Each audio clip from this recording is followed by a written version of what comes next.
Les amis, nous allons entrer dans ce culte et nous nous laissons porter par la musique.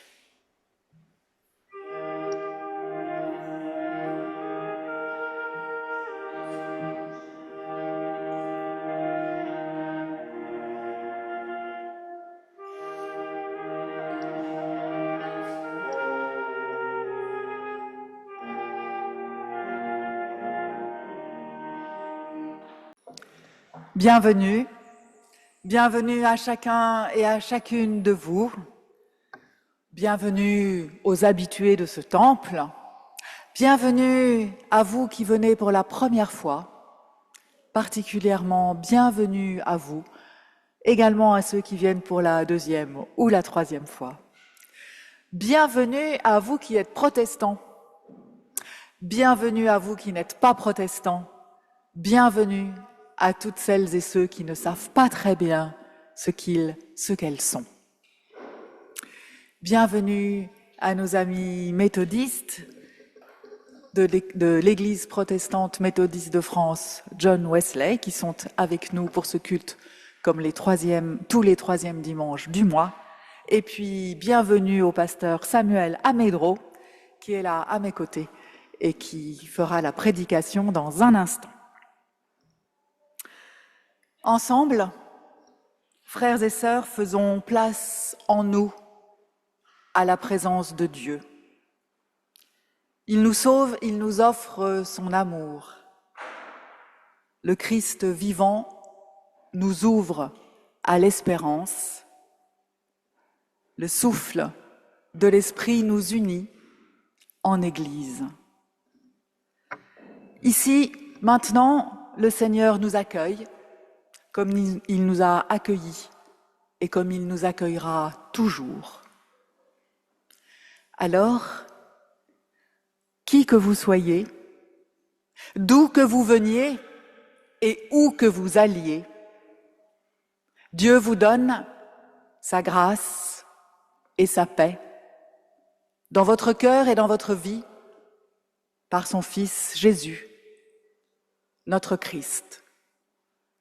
Amen. Venez le célébrer, son baptême, venez le chanter, le Fils de Dieu est venu, donner la vie. Nous te fêtons au roi, car tu nous fais partager ta joie, et nous offrons le un chant d'amour, Seigneur.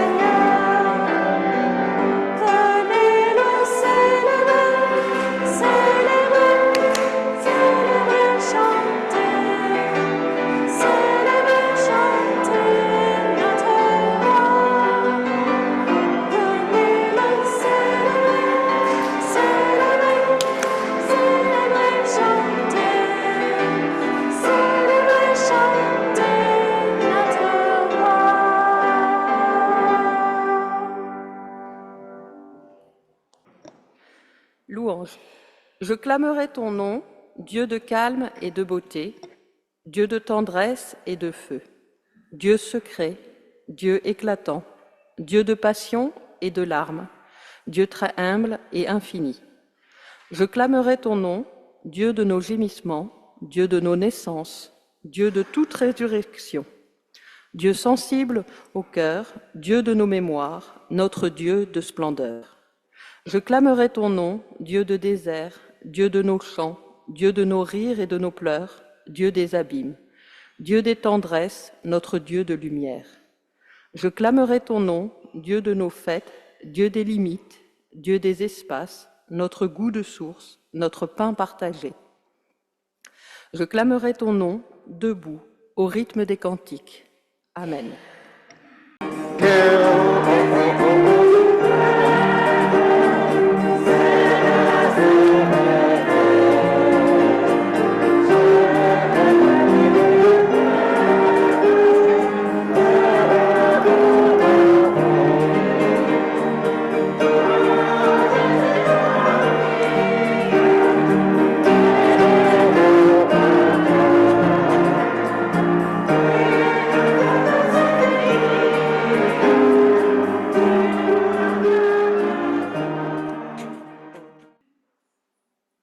présentons maintenant devant le Seigneur pour confesser notre péché. Nous allons commencer par chercher à l'intérieur de nous tout ce que nous ne pouvons dire à personne, probablement même pas à nous-mêmes, mais que nous pouvons présenter et dire à Dieu, parce que lui, il peut tout entendre et il accueille tout.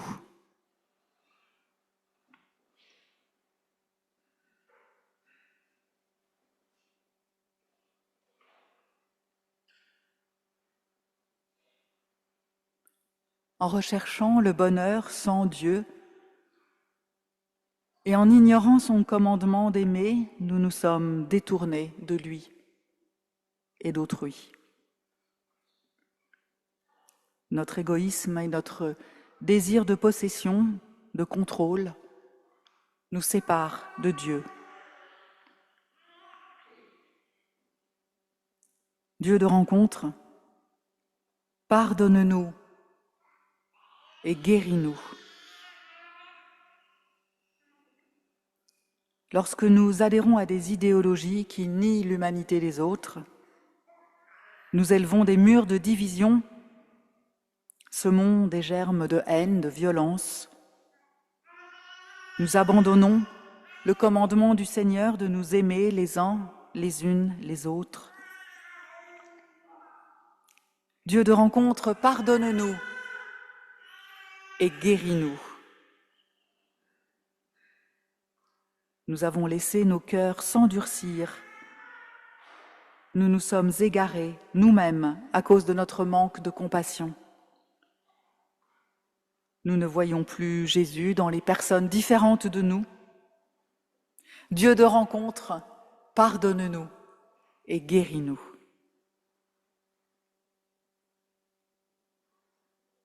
Nous te confions, Seigneur, ce qui nous pèse. Et nous t'appelons car nous avons besoin de toi pour venir nous relever. Amen.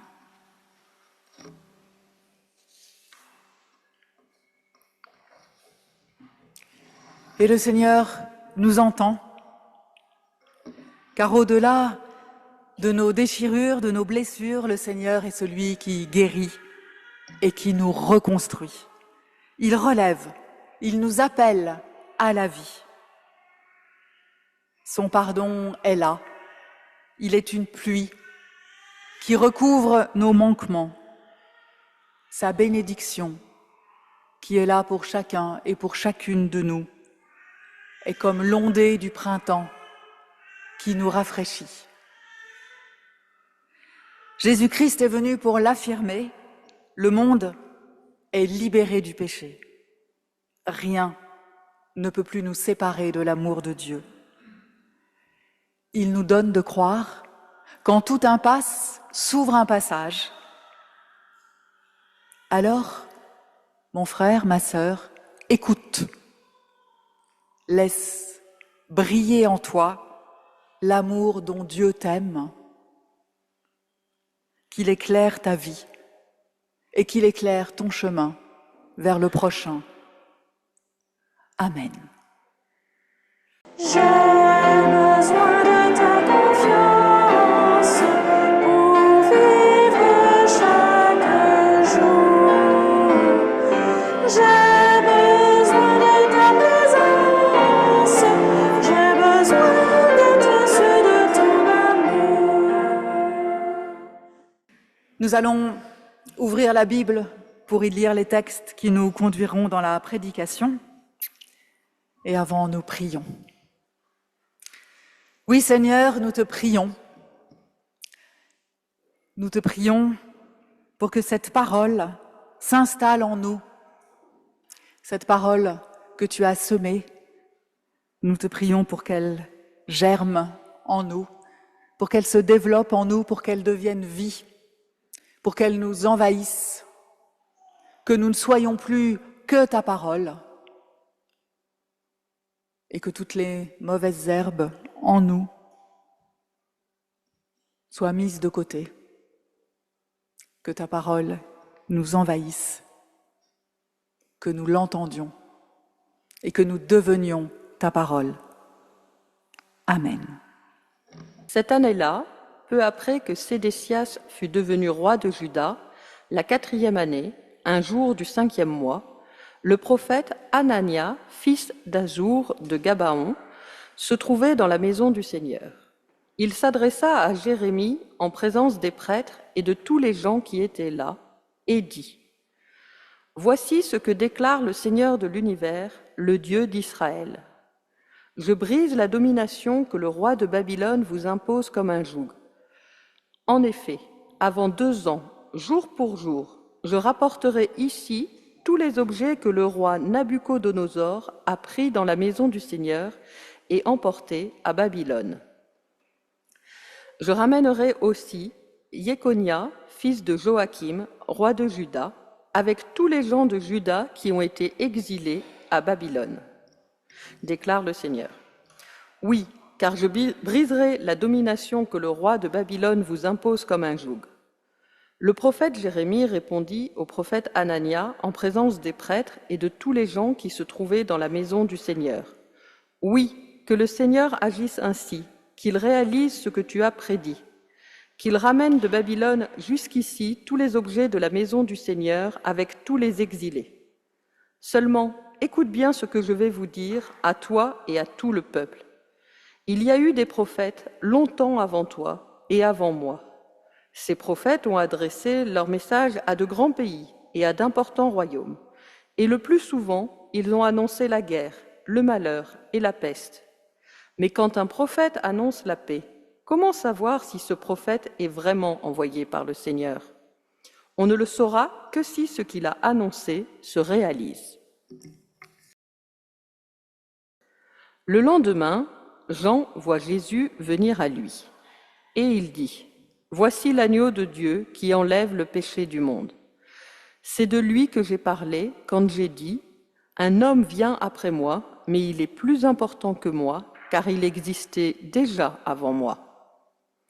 Mais je ne le connaissais pas, mais je suis venu baptiser dans l'eau afin de le faire connaître au peuple d'Israël. » Jean déclara encore : « J'ai vu l'Esprit de Dieu descendre du ciel comme une colombe et demeurer sur lui. J'en suis témoin. Je ne le connaissais pas, mais Dieu, qui m'a envoyé baptiser dans l'eau, m'a dit : celui sur qui tu verras l'Esprit descendre et demeurer, c'est lui qui baptise dans l'Esprit Saint. J'ai vu cela, dit Jean, et j'atteste que c'est lui, le Fils de Dieu. »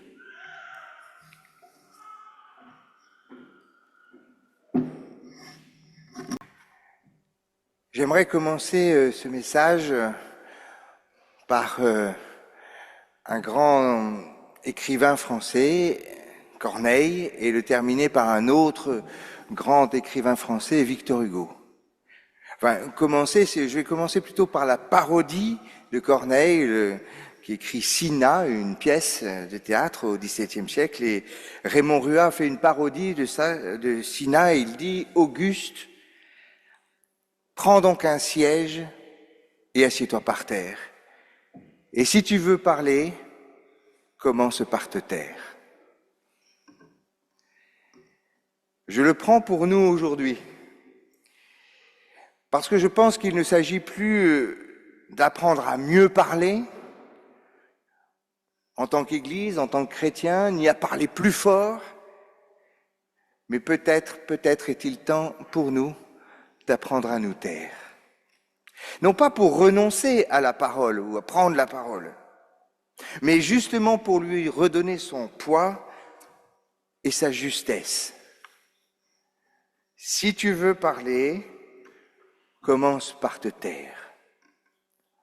Parce qu'il te faut apprendre à écouter d'abord, réapprendre à écouter.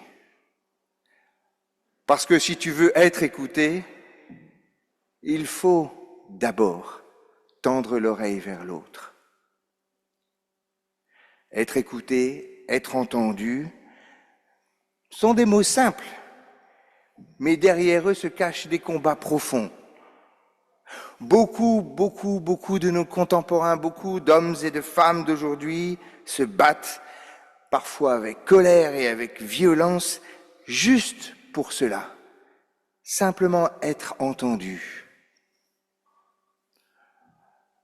Je pense aux Iraniennes face aux gardiens de la Révolution, je pense aux Palestiniens, je pense aux Ukrainiens, je pense aux Soudanais, aux Congolais,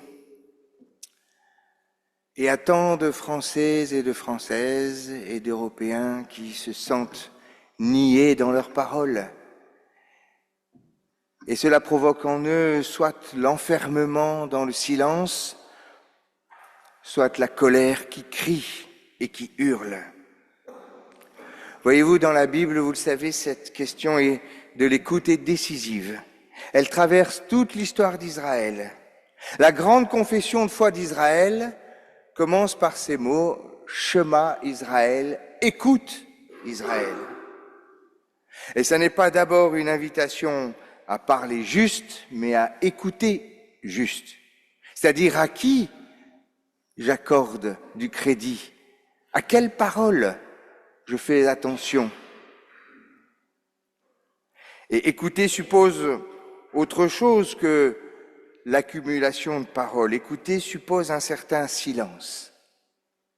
Un silence intérieur qui seul laisse la parole à un autre que soi. Parce que si vous êtes juste en silence, mais qu'à l'intérieur ça bouillonne de plein d'idées, de plein de soucis, de préoccupations, de colère, de ressentis, il n'y a pas de place pour qu'un autre parle. Du temps de Jérémie, 2 prophètes parlent au nom de Dieu.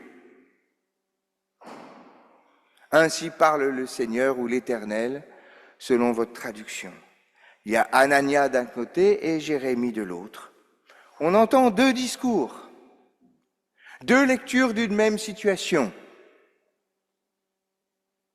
L'un annonce la paix, l'autre annonce l'exil à Babylone.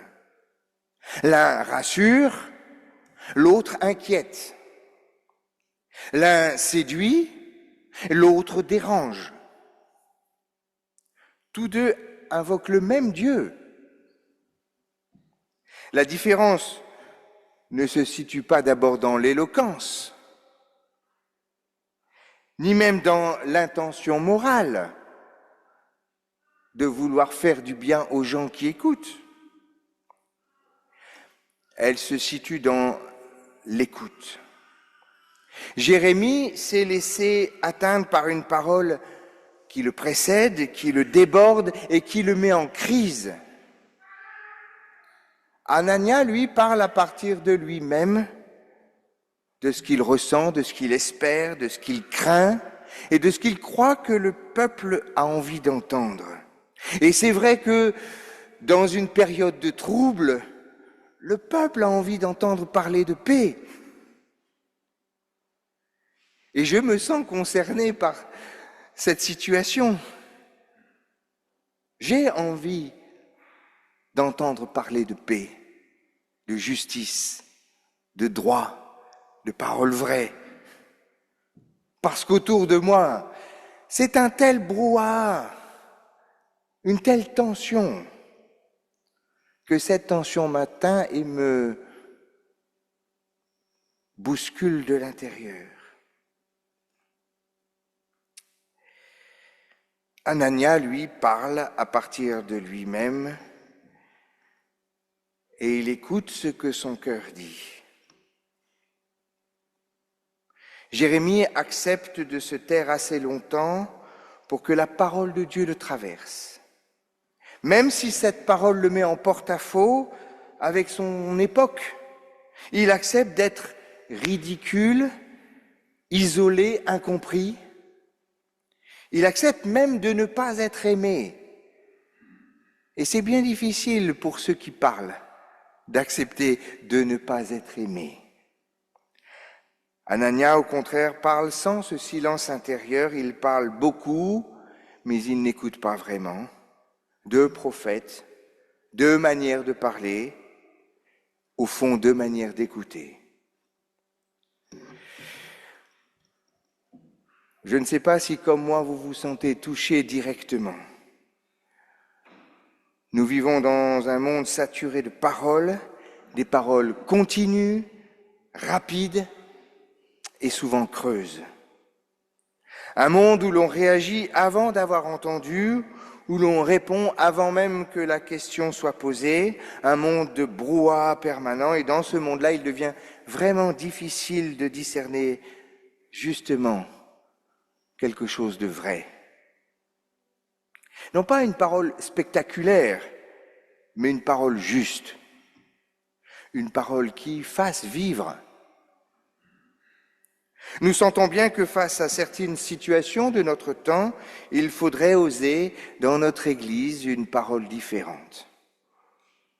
Une parole de fraternité, de pardon, de responsabilité, de réconciliation.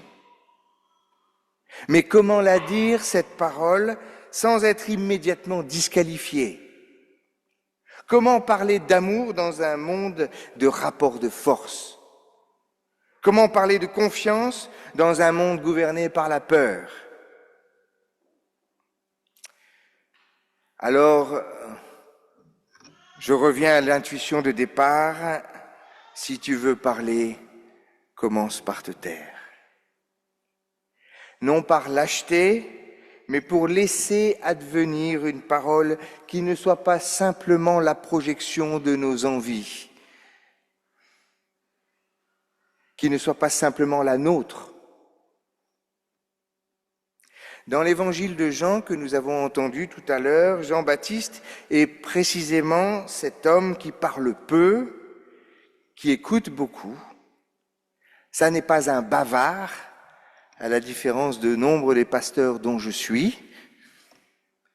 Il n'explique pas, il ne commente pas, il désigne. Voici l'agneau de Dieu. Il ne cherche pas à convaincre, à argumenter, à expliquer, à séduire, il témoigne. Et ce témoignage est tout simple. J'ai vu l'Esprit descendre et j'atteste de ce que j'ai vu. Rien de plus, rien de moins. Et cette parole-là est le fruit d'un long silence. Jean a vécu dans le désert, non pas seulement un désert géographique, voyez-vous, mais un désert intérieur, un lieu dépouillé où l'on ne peut pas se cacher derrière du bruit, derrière des images, derrière du son. Il n'avait pas un casque comme les oreilles de Mickey qu'on voit un peu partout dans la rue. Non. Un lieu où il a appris à connaître et à reconnaître ce Dieu qui vient. Tous ne l'ont pas entendu, Jean-Baptiste. Certains ont suivi, d'autres ont ricané, d'autres ont eu peur, car une parole vraie met toujours en danger. Elle dérange les équilibres installés. Elle coûte cher à celui qui la prononce. Jean sera emprisonné, décapité, mais sa voix se perdra dans les roseaux du Jourdain. Reste son témoignage. J'ai vu, j'atteste. Et nous, aujourd'hui, alors, la question demeure la même. Qu'est-ce que nous écoutons? À qui accordons-nous notre attention? Vous savez que l'attention est un capital mesuré, quantifié, acheté. C'est devient une valeur marchande, notre attention. Et il y a une compétition entre les uns et les autres pour capter ce qui va garder notre attention. Alors, à partir de quel silence écoutons-nous? Peut-être que ce lieu, ce temple, nos célébrations, nos églises, peuvent devenir des moments et des lieux de silence. Nous oublions souvent que l'oreille est aussi un organe d'équilibre. Quand l'oreille interne est atteinte, nous perdons pied, nous vacillons, nous ne savons plus nous orienter. Et il en va de même spirituellement. Sans silence intérieur, nous perdons le sens de l'orientation. Et nous sommes ballottés à tout vent de doctrine et d'idéologie. Nous parlons beaucoup, mais nous ne savons plus très bien pourquoi. Nous produisons des discours, mais nous ne savons plus d'où ils viennent. Il y a un théologien allemand qui l'avait très bien compris, il s'appelait Dietrich Bonhoeffer. Et il a formulé cette intuition non pas dans le confort d'un cabinet d'études entouré de bouquins, mais dans un contexte de résistance spirituelle et ecclésiale. Dans un tout petit livre que je vous recommande si vous cherchez un livre passionnant à lire en 2 heures, je vous recommande d'acheter ce petit livre qui s'appelle « De la vie communautaire ». De la vie communautaire, c'est issu d'un cours donné à des futurs pasteurs dans un séminaire clandestin à Finkenwald, au sein de l'Église confessante allemande, qui résistait à la mise au pas du protestantisme par le nazisme. Et Bonhoeffer y écrit, et c'est une citation de lui, « Le premier service que l'on doit au prochain est de l'écouter. De même que l'amour de Dieu commence par l'écoute de sa parole, ainsi le commencement de l'amour pour le frère consiste à apprendre à l'écouter. Les chrétiens, et surtout les prédicateurs, dit-il, croient souvent devoir toujours offrir quelque chose à l'autre lorsqu'ils se trouvent avec lui. Ils pensent que c'est là leur unique devoir, donner. Ils oublient qu'écouter peut être un service bien plus grand que de parler. Qui ne sait pas écouter son frère ne saura bientôt plus écouter Dieu. Et même devant Dieu, il ne fera que parler. Fin de citation.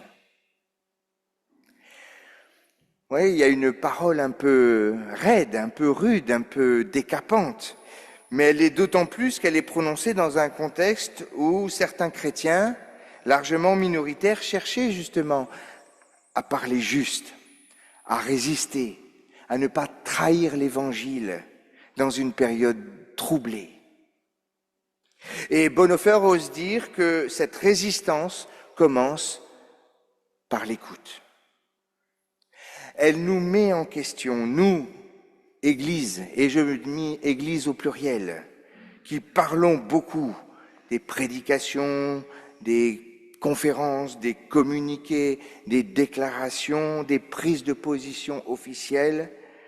Tout cela est parfois nécessaire, mais si le silence disparaît, à la parole c'est vide. Peut-être n'y a-t-il pas trop peu de paroles dans nos églises, mais trop peu de silence. Pas seulement un silence liturgique, mais un silence spirituel. Un silence qui rend disponible, qui fait de la place, qui laisse la place. Un silence qui permet d'entendre ce qui se dit à mi-voix, ce qui se confie sans bruit, parfois dans un regard qui se baisse. Que l'on parle d'unité des chrétiens, de dialogue entre les religions, que l'on parle du sentiment de fraternité entre les hommes et les femmes de ce temps. Tout cela ne se construira peut-être pas par des discours, des grandes déclarations supplémentaires. Je me demande si cela ne va pas se construire beaucoup plus sûrement par une écoute plus profonde. Une écoute patiente de l'autre, de sa tradition, de ses convictions, de son histoire, de sa manière de dire Dieu et parfois de se taire devant lui. Écouter avec les oreilles de Dieu dit Bonhoeffer. Cela suppose d'accepter que Dieu ne parle pas toujours très fort, qu'il ne s'impose pas, qu'il ne crie pas plus fort que le monde. Le premier livre des rois nous le rappelle avec une précision absolument remarquable. Quand le prophète Élie est traqué, épuisé et qu'il se réfugie sur l'Horeb, la montagne de Dieu, le texte du livre des rois nous dit ceci: il y eut un vent violent et fort qui déchirait les montagnes, brisait les rochers devant le Seigneur, mais le Seigneur n'était pas dans le vent. Après le vent, il y eut un tremblement de terre, mais le Seigneur n'était pas dans le tremblement de terre. Après le tremblement de terre, il y eut un feu, mais le Seigneur n'était pas dans le feu. Après le feu, la voix d'un fin silence. Alors, quand Élie l'entendit, il se couvrit le visage de son manteau, parce qu'il était devant Dieu. Je crois que notre Dieu n'est pas dans le spectaculaire, ni dans la violence des manifestations, ni dans le fracas des cris. Il est dans ce qui oblige à s'arrêter, à se taire, à prêter une attention extrême, à se concentrer, à se focaliser. Une présence fragile, presque insaisissable, mais absolument décisive. Et c'est là où j'arrive à Victor Hugo, qu'il a formulé magnifiquement dans un grand poème célèbre qui dit « Peuple, écoutez le poète, écoutez le rêveur sacré. Dans votre nuit, sans lui complète, lui seul a le front éclairé. Des temps futurs perçant les ombres, lui seul distingue en leurs flancs sombres le germe qui n'est pas éclos. Homme, il est doux comme une femme. Dieu parle à voix basse à son âme. Comme aux forêts et comme aux flots. C'est lui qui, malgré les épines, l'envie et la dérision, marche courbé dans vos ruines, ramassant la tradition. De la tradition féconde, sort de ce qui couvre le monde. Tout ce que le ciel peut bénir, toute idée humaine ou divine, qui prend le passé pour racine et a pour feuillage l'avenir. Le grand Victor Hugo ne glorifie pas une parole qui écrase ou qui domine. Il parle d'une parole qui naît d'une écoute profonde, d'une parole qui accepte la lenteur, l'exposition, parfois la solitude. Dieu parle à voix basse à son âme. Une parole qui n'est possible que parce qu'elle s'est d'abord laissée traverser, travailler par le silence. Encore faut-il se taire pour l'entendre.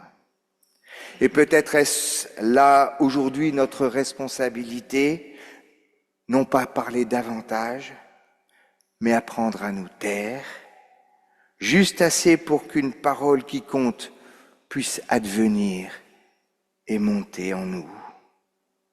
Une parole qui ne nous appartient pas, mais une parole qui fait vivre. Que Dieu nous donne des oreilles pour entendre et le courage du silence intérieur qui rend l'écoute possible. Amen.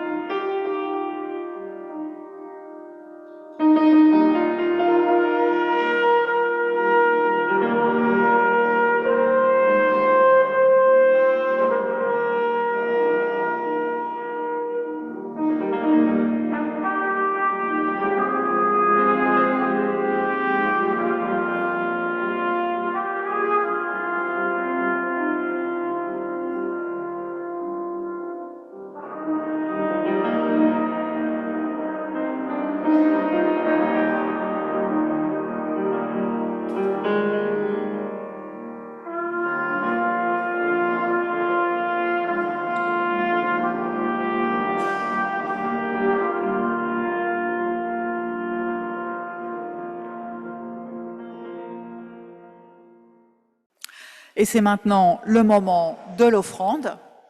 C'est un moment où on peut en pratique partager ses biens, où on peut aussi en pratique être acteur de ce culte.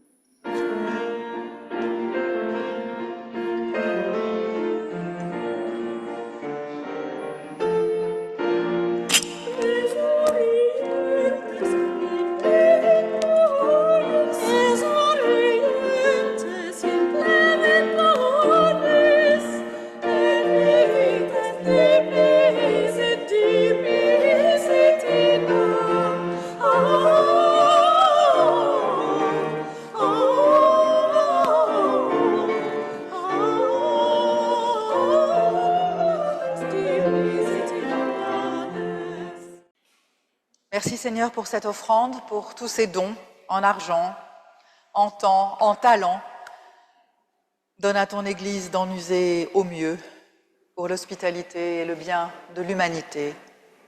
Amen.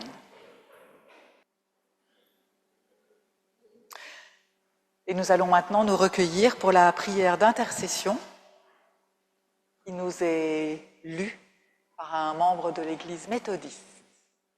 Seigneur, fais que le don de ton Saint-Esprit nous rende capables de regarder au-delà de nous-mêmes et de connaître ta présence dans celles et ceux qui sont différents de nous.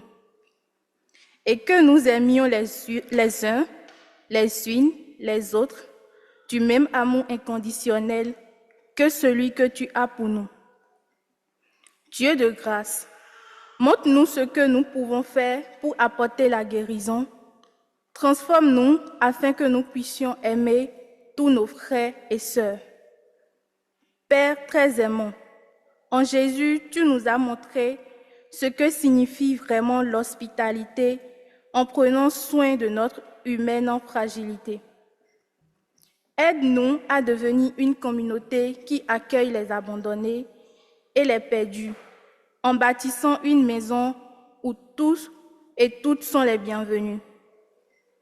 Dieu très saint, Jésus notre Christ est venu parmi nous pour nous montrer le chemin de la compassion. Fais que nous grandissons dans l'amour réciproque et dans le désir d'annoncer le message de l'Évangile plus fidèlement afin que le monde puisse se rassembler dans l'unité. Et maintenant, unis à tous nos frères et sœurs en Christ, d'hier et aujourd'hui, d'ici et d'ailleurs, nous disons la prière que tu nous as enseignée. Notre Père, qui es aux cieux, que ton nom soit sanctifié, que ton règne vienne, que ta volonté soit faite sur la terre comme au ciel. Donne-nous aujourd'hui notre pain de ce jour. Pardonne-nous nos offenses, comme nous pardonnons aussi à ceux qui nous ont offensés. Et ne nous laisse pas entrer en tentation, mais délivre-nous du mal, car c'est à toi qu'appartiennent le règne, la puissance et la gloire pour les siècles des siècles. Amen.